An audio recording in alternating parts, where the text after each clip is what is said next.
is set for Finance Minister Sekteto to present 2017 first quarter budget in Parliament. EU to monitor electoral processes on December 7. Hello, good evening. You're live on GBC24 and GTV. This is News Hour. My name is Yoko Pakutre. And my name is Akmele Avo Ajaja. Now the news in detail. The Electoral Commission has signed a memorandum of understanding with the European Commission under which the European Union will mount an electoral observation mission on the forthcoming elections. The observer mission falls in line with efforts by the EU to strengthen democratic institutions, build public confidence in the electoral process, and deter fraud, intimidation, and violence. Since 2000, over 60 EU election observation missions have been deployed to countries including Ghana. The purpose of EU election observation missions is to assist partner countries to hold world-class elections. The EU does so by conducting a comprehensive analysis of the electoral process and providing an impartial and informed assessment of the elections to strengthen the confidence of voters to participate freely. By accepting the observer missions from the EU, Ghana has agreed to be bound by international standards established by international and regional legal treaties and political commitments that apply to the conduct of elections. The Memorandum of Understanding spells out the guidelines set by the EC for election observers. We would also be welcoming observer teams from the United States of America, Canada, DFID, the Electoral Institute for Sustainable Development in Africa, the African Union, and the ECOWAS teams. And we very much look forward to working with all these teams. For the domestic observer teams, the Commission will soon be coming out with guidelines for accreditation. In all, 90 observers from EU countries, Norway and Canada are expected in the country. The team will be composed of different elements. There'll be some people we call long-term observers, other short-term observers, but the first part of the team will be arriving later this month, I think on the 26th of October. So it's a serious exercise of bringing people in and looking over a certain period at how things are going.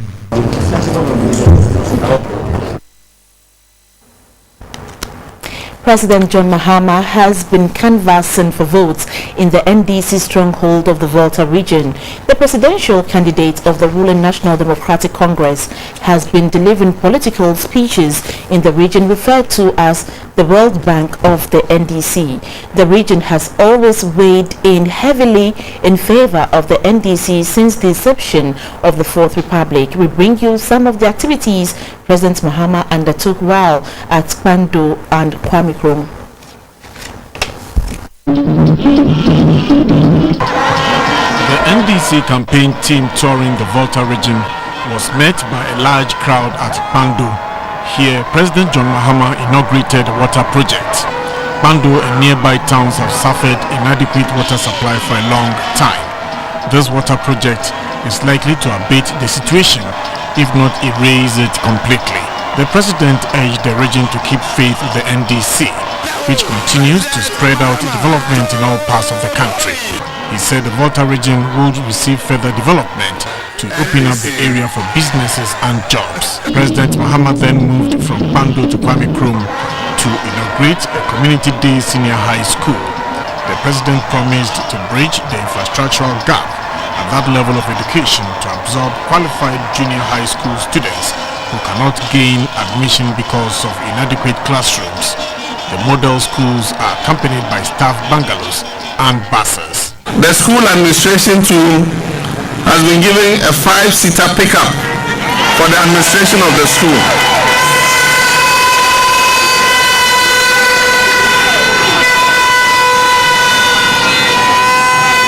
And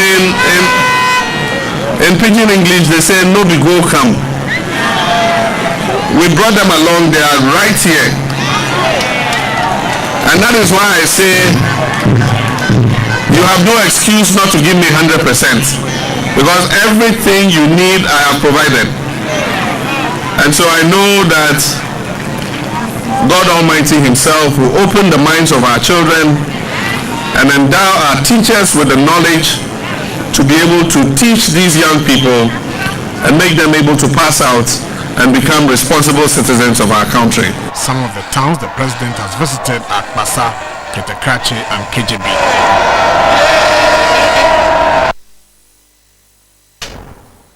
The Chief of Staff, Mr. Julius Debra, is on the road campaigning for President John Mahama to be re-elected.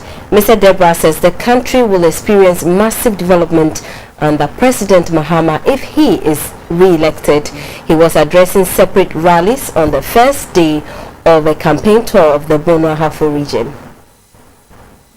On day one of his visit to the Bono Ahafo region, the Chief of Staff, Mr. Julius Debra, went to communities within the Nkranza North District.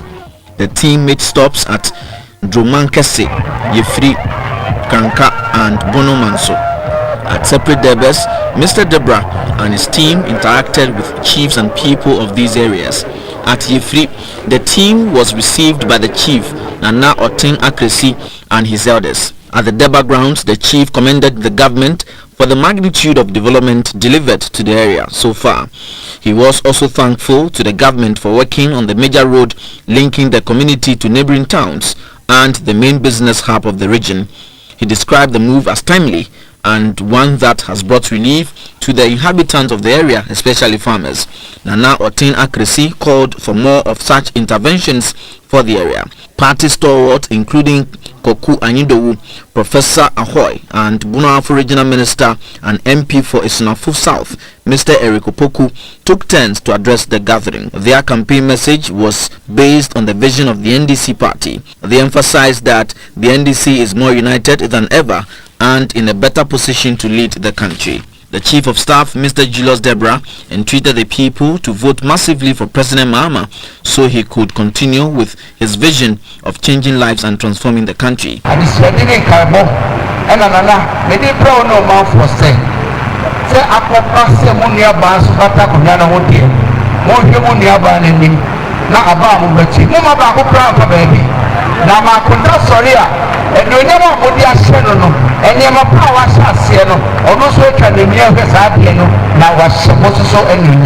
At Kranka, Mr. Debra and his team spent some time with the traditional authority.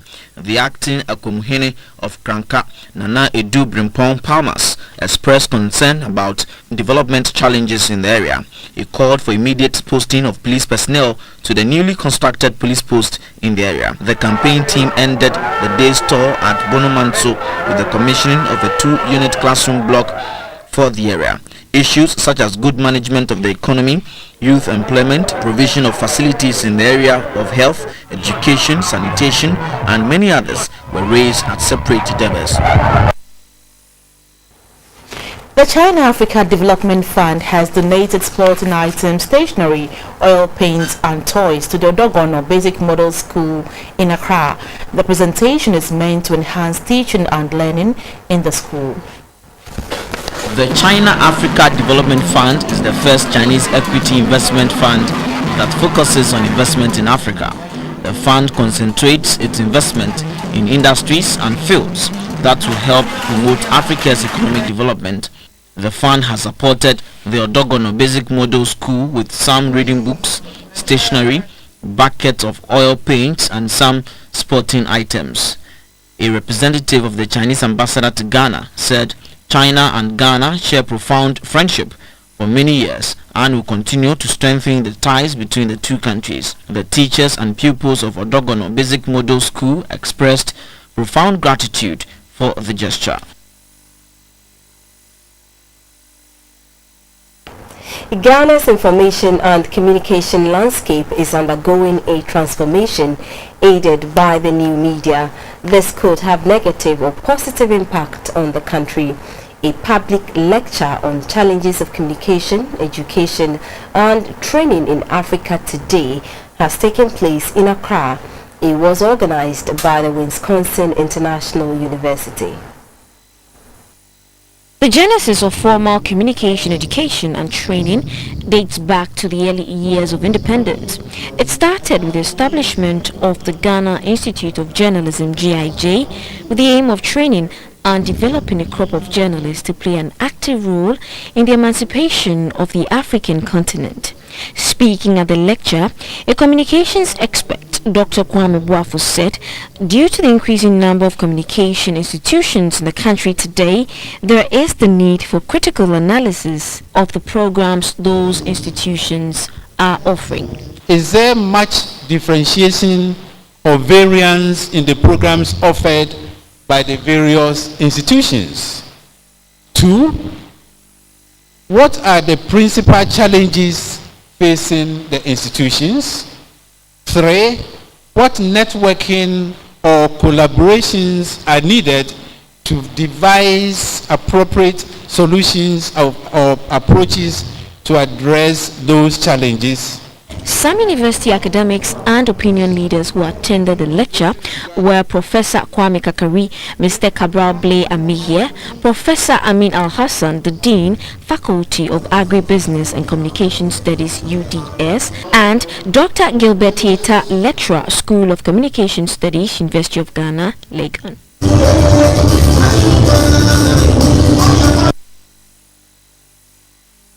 You're watching News Hour live on GBC24 and GTV. We'll be back shortly with some more stories. Just stay with us.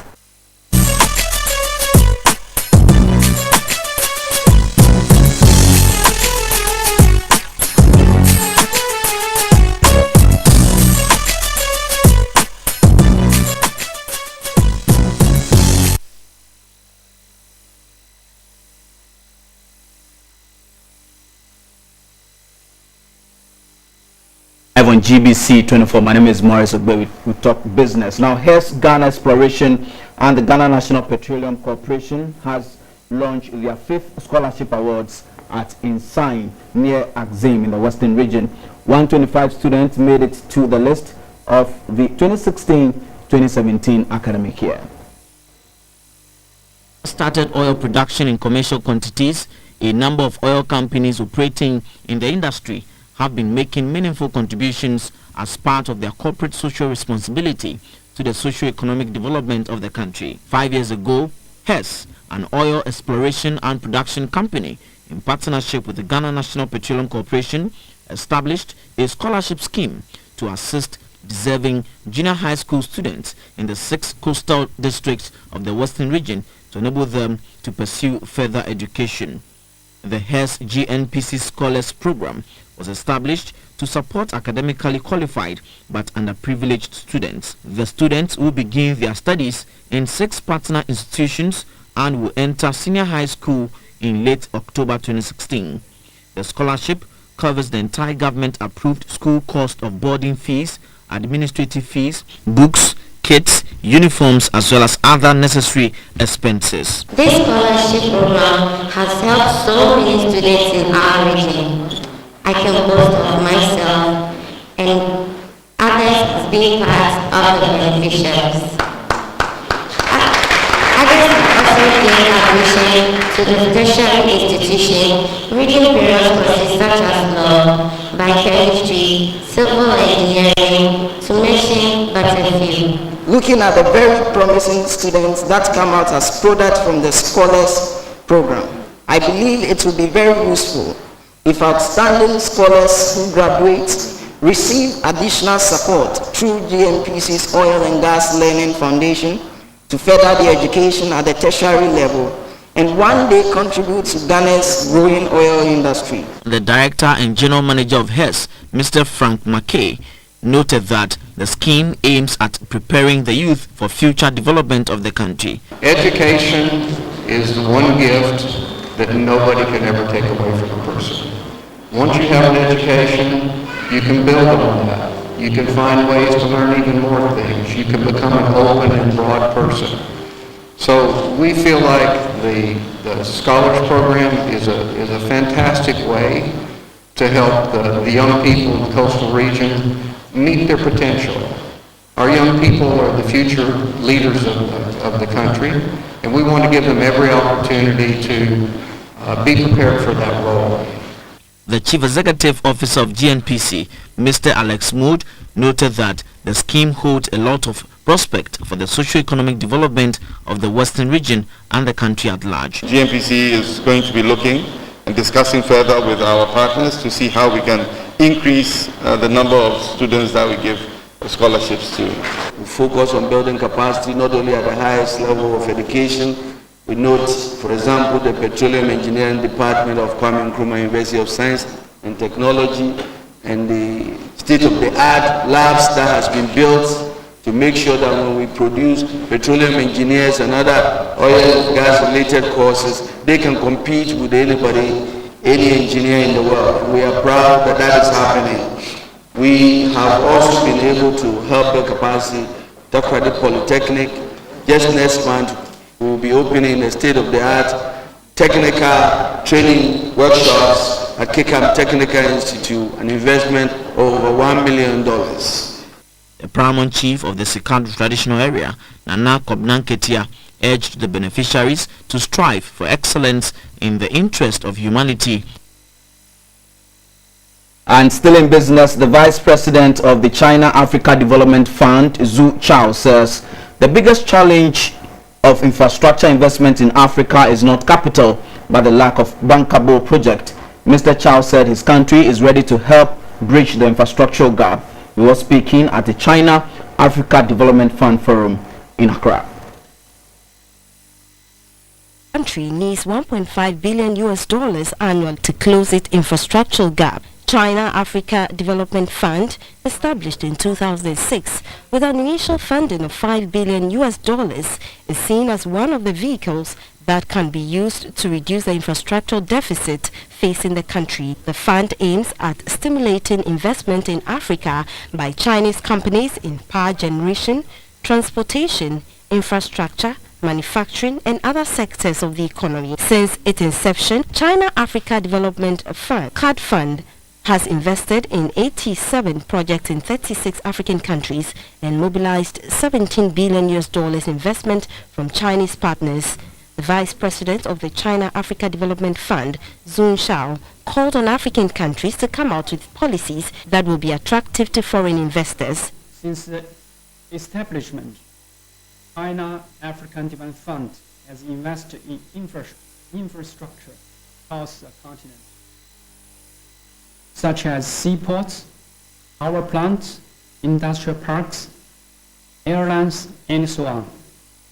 Right here in Ghana, for instance, thanks to full support from Ghanaian government and Chinese embassy to Ghana, together with our Chinese partners, we successfully built up 2 gas-fired power plants and an aviation company. The Chinese ambassador to Ghana, Madame Song Bang-hoon, urged both countries to focus on projects that will bring infrastructure development and growth. We think we should focus on major projects that have significant bearing on Ghana's national development. We wish to have more successful stories like Sona Asakoli power plant. Big projects have a very strong leading role and can also pull the development of a raft of industries. The Deputy Minister for Power, Mr. John Abdullahi Jinapor, said the power sector is facing challenges and will need huge capital injection. When you invest in Ghana, you are not just looking at supplying the domestic market, but also the potential of exporting power to other neighboring countries. In the distribution sector, we are going through a private sector participation. We believe that government alone cannot push the power sector forward. The first quarter of 2016, China-Ghana trade volume reached $2.8 billion. Now, Finance Minister Seth Terkper is expected to present to Parliament the financial statement for the first 3 months of 2017. The 2017 budget will give the government of the day the legal basis to raise revenue and spend in the first quarter. We have on the line Dr. John Gatti, who is a senior lecturer at the Cape Coast University, to help us throw some light on this particular issue. A very good evening. If you can hear me, what is going to be the thrust of the Thursday budget? Are we going to see a budget focusing on recurrent expenditure or capital expenditure? Well, I think basically tomorrow's budget statement is just going to focus on the first quarter to allow for smooth implementation of ongoing activities and to allow the economy to run based of transition issues. So I think this one will basically focus on how expenditure will be undertaken and how much revenue is expected to be mobilized within the first quarter. Those are going to be the highlight of the budget tomorrow. And so, given that is just for the first 3 months, is it going to be very revolutionary? Is it going to be a very serious kind of budget? No, I do not think that is going to be very revolutionary because this is just in line with the transition provisions that are come to place as a result of the lessons learned in the previous transition, where it was very difficult for the economy to run from 1st January because of issues of transition. So I think that it is just to satisfy the transitional requirements to allow the state to run, while assuming that there is a change in government, while the new government prepare itself to roll out its fiscal plan for 2017. I think that is the focus of what is going to happen tomorrow. Right. So, in case the current government is not able to retain power, is it going to have any impact on the next government that prepares the main budget? I mean, the budget for the first 3 months? Well, I think it does not have any serious effect to this government lose power, because the 3-month period will provide some kind of opportunity for the new government to now plan to roll out its own plans for the 2017 fiscal year. So it's actually a good arrangement to allow, especially for a new government, to get itself prepared to take off effectively, while the state is being run based on what is being prepared already. Right. So we are seeing a drop in the prices of commodities on the international market. Is it also going to play out in this particular budget as well? Well, I think some of the prices have started upward development. So definitely when we come to the area of revenue mobilization, those things will come to play. For example, oil has resumed some upward development in prices. That will definitely describe how revenue expectation from oil in particular, which has become very important in financing the budget through the annual budget funding amount for the country. So those things may be highlighted, except that the focus will be for the first quarter. Thank you very much. Dr. John Gatti is a lecturer at the Cape Coast University. Now, South African Airways will from today not allow passengers to board with a Samsung Galaxy Note 7 smartphone. Samsung announced a recall of the smartphone last month after a battery defect caused fires and explosions. Samsung announced a recall of the smartphone last month after a number of incidents where a battery defect caused overheating that resulted in fires and explosions. South African Airways (SAA) says the decision was taken because of safety considerations. Most international airlines have already prohibited the Note 7. South African Airways spokesperson Tali says the decision followed a directive by the International Air Transport Association. Samsung on Tuesday told component suppliers that they would receive compensation following its recall. At this point, to go over to the interbank market and get latest figures on how the local currency is performing.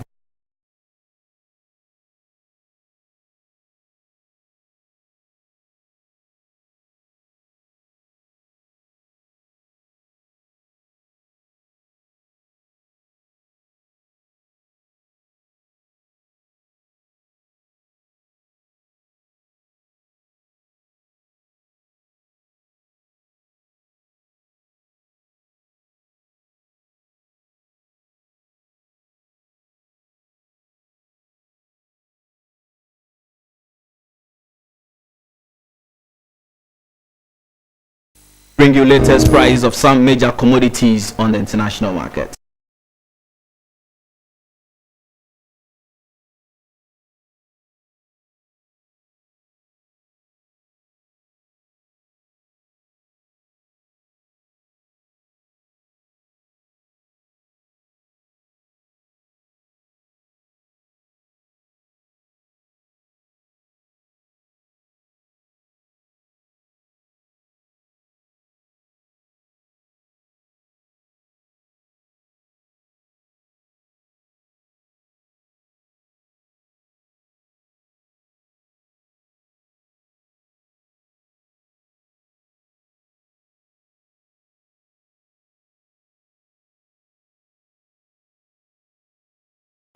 And that was business.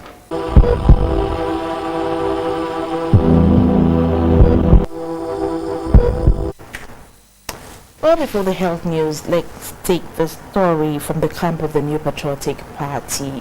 And the party has outlined its policy agenda for the creative arts industry should they be elected come December 7. Key among them is the division of the High Court with a sole focus on the creative arts industry and to deal with all matters related to intellectual property rights. Ghana's creative arts industry is yet to be fully harnessed. In the 1960s and early 70s, one aspect that Ghana made attractive was the high life music. Mention can be made of Osibisa, Nana Kwame Ampedu, and in the film industry, Call Ansam. Recently, however, the film industry is excelling, but it is far behind that of Nollywood and Bollywood. To the New Patriotic Party, the way out is a policy that will help in putting Ghana's creative arts on the global market. Dubbed the Creative Arts for Change agenda, the party says it will be based on creating opportunity and building the necessary structures to promote the arts industry. We will make available funds to modernize and develop the sector, and we will establish a creative arts fund. The NPP will properly establish a creative arts council to coordinate and harmonize the various interests and fragmented associations into a well-functioning body to represent and protect the interests of its members. We will educate the public on copyright laws and provide the necessary framework for payment of appropriate royalties for creative works. The NPP will collaborate with private sector interests to acquire the technology and equipment needed to log creative works in order to determine true and deserved royalties. In order to stimulate an interest in the arts in young people, we will promote regional and district literature, music, dance, and drama competitions, particularly in schools and colleges. We will pursue the construction of modern large-seating theaters in every regional capital, beginning with Accra, Takoradi, Tamale, and Kumasi.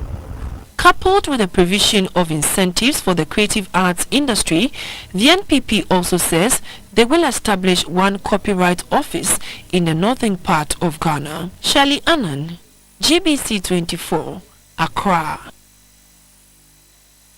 Now the health news. The Ghana AIDS Commission is to establish a local mechanism to sustain funding for the national HIV and AIDS response. This is expected to mobilize resources locally for the 90-90-90 fast-track targets aimed at ensuring that 90% of people living with HIV know their status and are placed on sustained treatment. Speaking at the opening of the Partnership Forum and Business Meeting in Accra, the Director General of the Commission, Dr. Angela Eladas, appealed to development partners not to pull out, but rather support the transition. The two-day Partnership Forum and Business Meeting marks the first year of the global strategy to ending AIDS by 2030. This is aligned to the 90-90-90 fast track to be attained by the year 2020. It is a 5-year global target that requires that 90% of people living with HIV know their status, then another 90% of those who already know their status will receive sustained antiretroviral treatment, and 90% of people receiving treatment will achieve suppressed viral load. The theme for meeting is sustainable partnership and resource mobilization towards achieving 90-90-90. The continued support of our partners at this time cannot be overly emphasized, as this will also help to create that enabling environment and provide assurances to new local financiers that Ghana's HIV response is sound investment. We will continue to find more cost-effective ways to operate, but I assure you, we will not compromise on quality for the sake of making savings. With the adoption of the 90-90-90 targets through the National HIV and AIDS Strategic Plan 2016 to 2020, the AIDS Commission is mobilizing resources with emphasis on domestic sources. The Commission is calling on all Ghanaians to get tested to know their status for treatment. The Director General of the National Development Planning Commission, Dr. Nimoy Thompson, who chaired the meeting, said the government will ensure that there is a continuous and sustained funding to render an effective response to the epidemic. The 2016 to 2020 target is a framework that is expected to guide the country's efforts towards the achievement of the HIV-related Sustainable Development Goals. 43-year-old Godfred Herano of Osu is appealing to the general public to come to his aid. Mr. Herano, who is a graphic designer, has a severe spine defect. He was diagnosed with the disease 9 years ago and is unable to sit continuously for 15 minutes. My name is Godfred Herano. Godfred Herano is suffering from a severe spine defect. He is unable to work and cater for his family due to his condition. He is therefore appealing to the public to help him raise 10,000 Ghana cedis to undergo surgery at the Chiropractic and Wellness Center in Accra.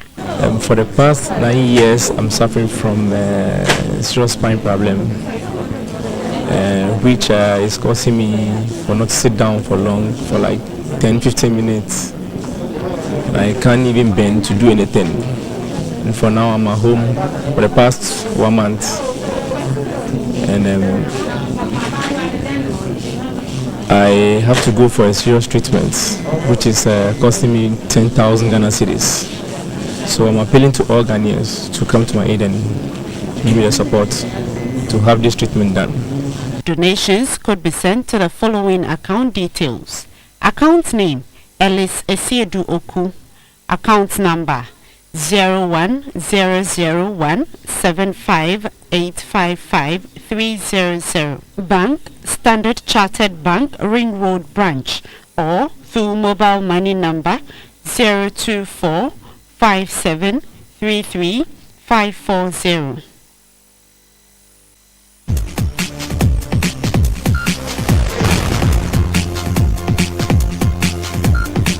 Welcome, time for some updates from happenings in the world of sports. I'm Theophilus Sampa. Let's quickly bring you updates of what is going on in Champions League. Arsenal are leading by 2-0. Paris Saint-Germain also leading at home by 1-0 against Basel.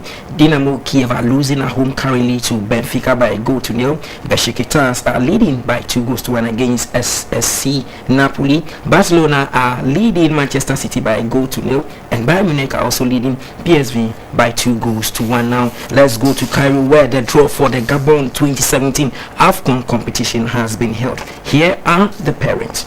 In Group A, which they will be staying in Libreville, has host Gabon, Burkina Faso, Cameroon, Guinea-Bissau. In Group B, they will be staying in Franceville, where Algeria, Tunisia, Senegal, and Zambia make that pack. In Group C, they will be in Oyam, where Ivory Coast, the defending champions, DR Congo, Morocco, and Togo will be there. And Group D has Ghana, Mali, Egypt, and Uganda. And so that's how the pairings were done just some minutes ago. Coming back home, the national weightlifting team, the Black Queens, have received some financial assistance from two institutions to participate in the International Weightlifting Federation and Commonwealth Games Championship in Malaysia. The two are Star Assurance, who gave the team a check for 12,000 Ghana cedis, and Magnan Group presented the team with a CD equivalent of $1,000 to support them ahead of the competition. At a short presentation at the office of Star Assurance, the Deputy Managing Director, Mr. Samuel Okranch, said the support was in line with his company's corporate social responsibility. The President of the Ghana Weightlifting Federation, Mr. Beninu Mensah, thanked the management of Star Assurance for their timely intervention. He mentioned that the no money syndrome in the country has affected the growth of sports. Therefore, it is time for corporate world to lend a helping hand for the Ghanaian youth to realize their dreams. In a related development, ASA Savings and Loans has also presented a check for 5,000 Ghana cedis to the team. The Black Cranes are due to represent Ghana at two international competitions in Penang, Malaysia from tomorrow to October 29, 2016, with a contingent of 6 made up of 3 athletes and 3 technical staff. The competitions are the IWF Youth World Championship and the Commonwealth Youth Junior and Senior Championships. A total budget of $67,000 was sent to the Sports Ministry through the National Sports Authority last month, but they are yet to get a response from the ministry or the NSA, even though the minister promised he would do whatever he could to help. The Ghana Weightlifting Federation President Beninu Mensah, with support from other close relations, have been able to buy some return tickets for the athletes, and we need an additional $15,000, which will cater for accommodation and feeding as well as affiliation and entry fees.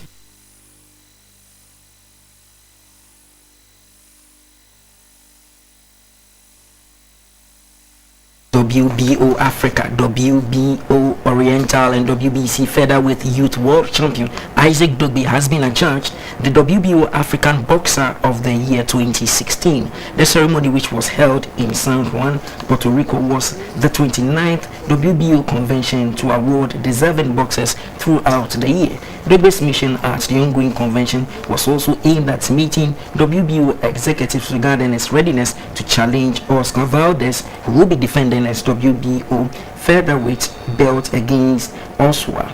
Dogbe will fight for the 4th time this year on November 27th against a Russian opponent yet to be named.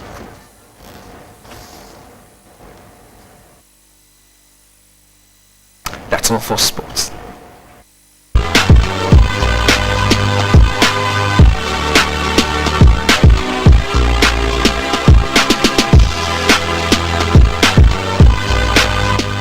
Hello, good evening. Time for some entertainment news. My name is Valerie Damso. An all-male a cappella group, The Pipers, are set to launch their video of the peace song on Friday, the 21st of October 2016. The Pipers were guests on the showbiz segment. Here are highlights.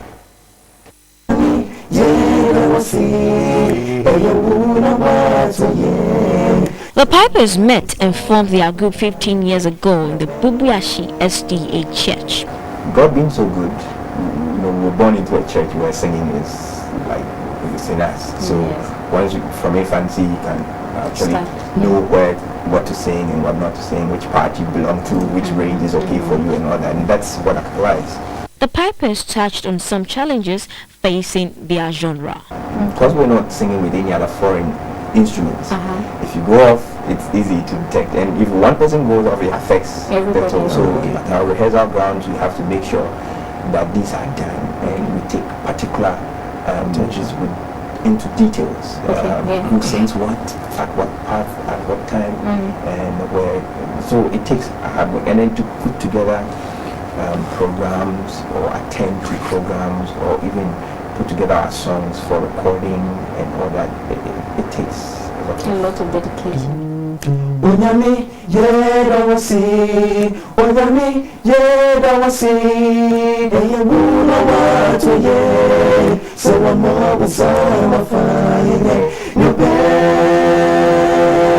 yese useme yeda, yenye wa yenye Mindumbi fide yebesu nanya kosi, wiyasi ye.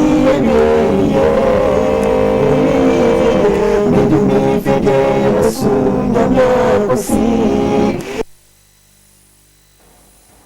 Jeffrey Forson has taken home the title of Mr. Model Africa after an impressive grand finale at the Lifestyle Gallery here in Accra. Jeffrey beat 15 other male models to come out tops. The first runner-up is 21-year-old Ghanaian Michael Apenkwamensa, while Camellia's Achekonu from Nigeria came third. 27-year-old Jeffrey walked away with an Accra-Johannesburg-Accra ticket, photo shoots, a one-year management by 20 Model Management in South Africa, Fame Model Management in Ghana, a year's gym membership from Pulse Fitness Center, 1 year of grooming from Alouette, Ghana, and will also advocate for autism awareness with his runners-up as part of their social responsibilities. So in the news for now. Thank you so much for watching. We'll be back at 10:30 with the late edition. Have a good evening. Good evening.